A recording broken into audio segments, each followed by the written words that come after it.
turns out that there's a correctional facility in Maryland that is not following a recently passed law. This law essentially indicates that female inmates need to be given free tampons, free feminine hygiene products for obvious reasons. And apparently a review of the practices at this facility indicate that they're not following the law. In fact, according to the Washington Post, an inmate recently paid $5.69 for a box of 18 supersized tampons. Online retailers actually sell boxes with twice as many tampons for the same price or even less. Now, the Secretary of the Public Safety and Correctional Services in the state, his name is Robert Green, and he's relatively new to the job, says, quote, "I'm taking immediate steps to make sure we are meeting the law. It will be done. This is going to be fixed. We're going to make sure they know they have a choice and at no cost." I mean, this is just common sense, human decency. It is kind of mind-blowing that there needed to be a law passed in order to make this happen. But just to give you an idea of what it's like or what it was like before this law, every month at the Maryland Correctional Institution for Women, inmates receive 3 packages containing 8 sanitary pads each. And I know that we have some males listening to the show and you might think, okay, well, isn't that enough? No, it's not enough, not even close.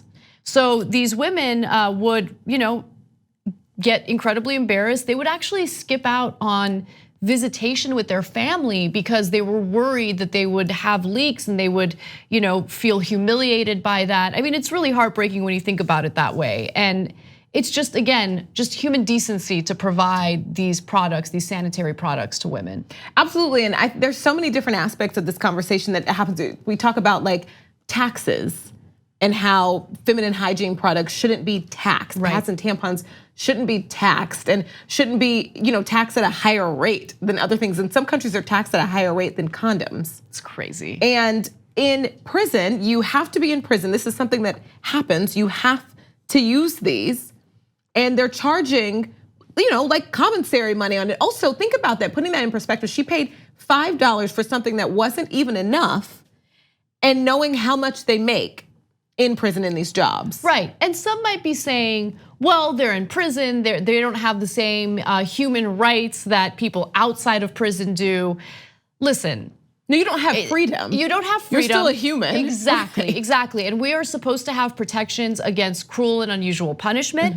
And then if you genuinely think that our justice system is flawed and that we have too many people in prison for low-level crimes, and nonviolent crimes, well then you can't make that argument, right? Because we still have people in prison right now for simple marijuana possession, while at the same time we have not massive corporations, but companies making a lot of money off of selling recreational marijuana. Right. So look, this is a bigger problem. We need to fix our justice system, but more importantly, I think that we need to start looking at our fellow Americans as humans, and I think that we've stepped very far away from that.